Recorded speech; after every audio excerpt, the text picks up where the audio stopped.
Olha,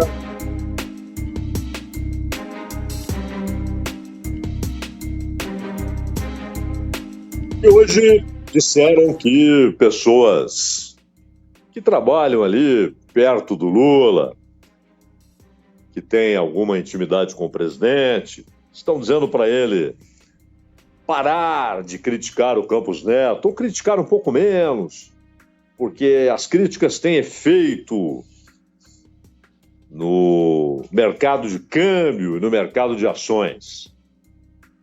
Ora, muita bobagem é dita, né, nos dias de hoje. Há mares de mentiras espalhadas pelo mundo, mas não dá para alguém levar a sério a ideia de que hoje, por exemplo, $1 está comprando neste momento R$ 5,62, porque o Lula criticou o Campos Neto.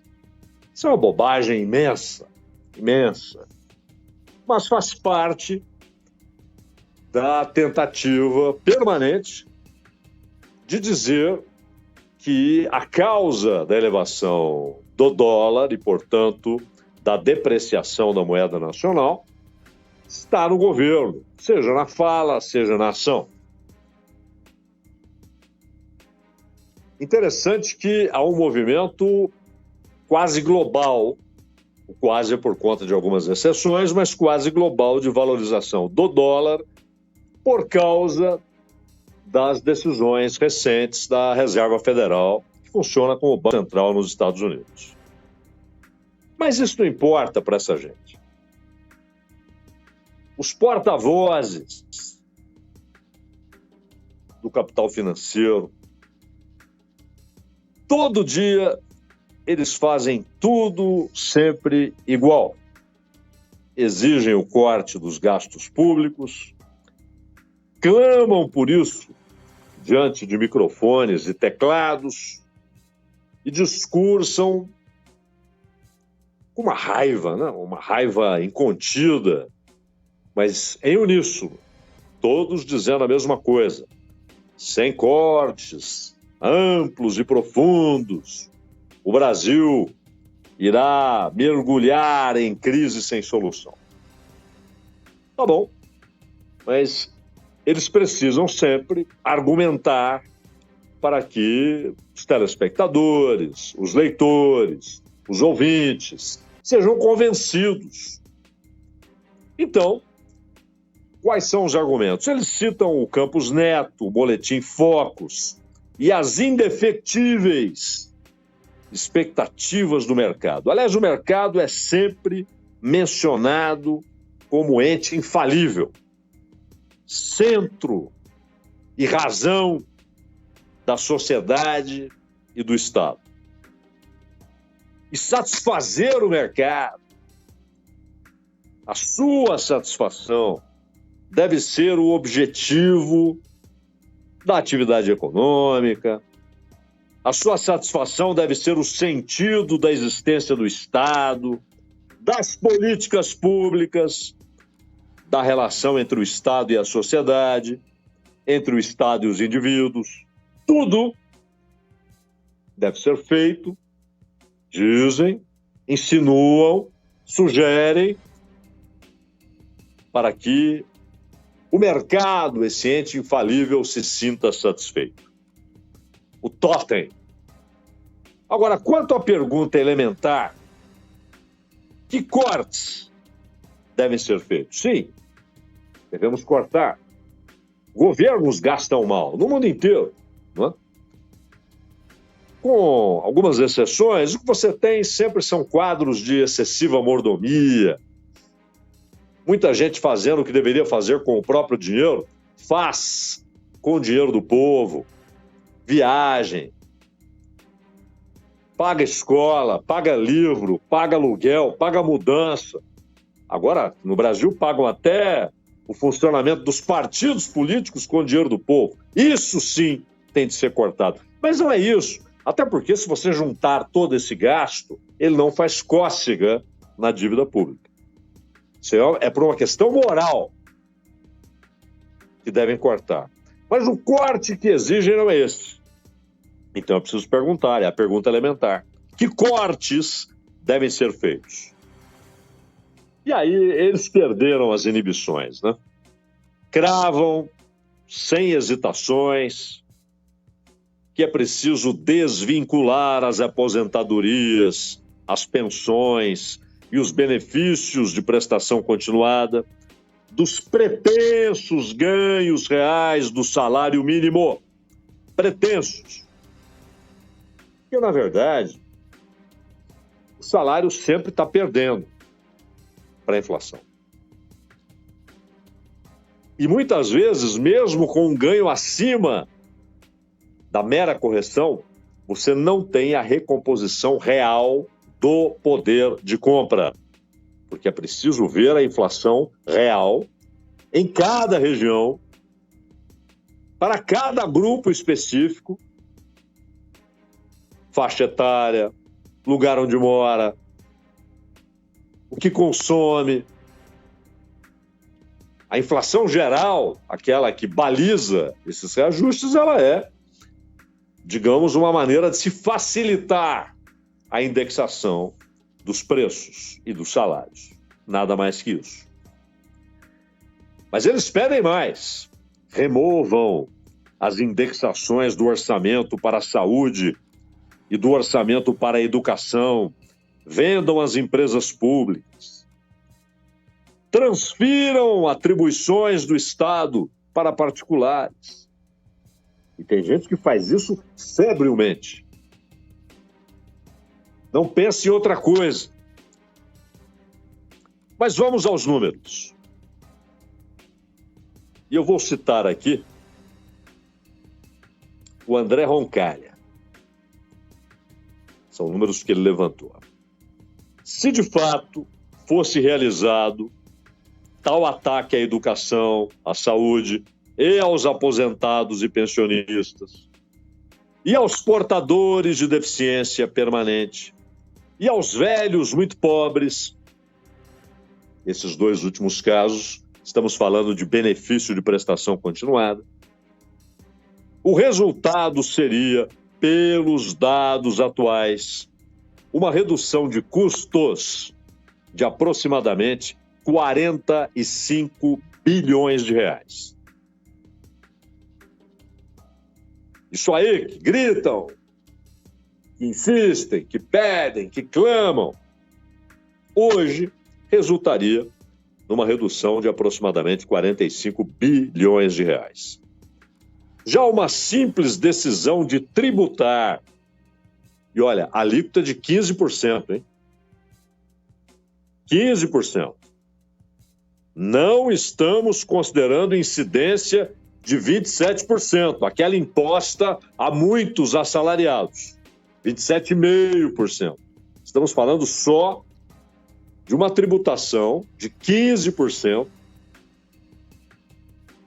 E, portanto, uma simples decisão de tributar com essa alíquota de 15%, os lucros e dividendos, só isso permitiria, também considerando dados atuais, ou os números do ano passado, números já fechados, uma arrecadação adicional de 75 bilhões de reais.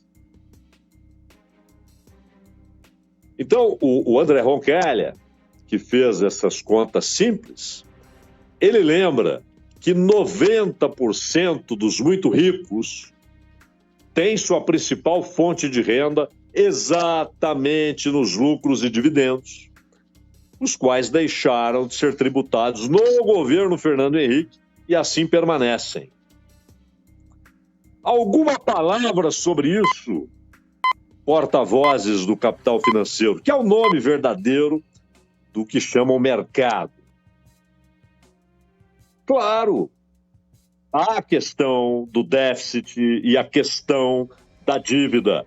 Essas questões não são alienáveis, não podem ser abstraídas. Elas existem. A questão do déficit, a questão da dívida. Mas vocês querem mesmo encarar esse desafio? Então parem de tratar o déficit primário como raiz do problema.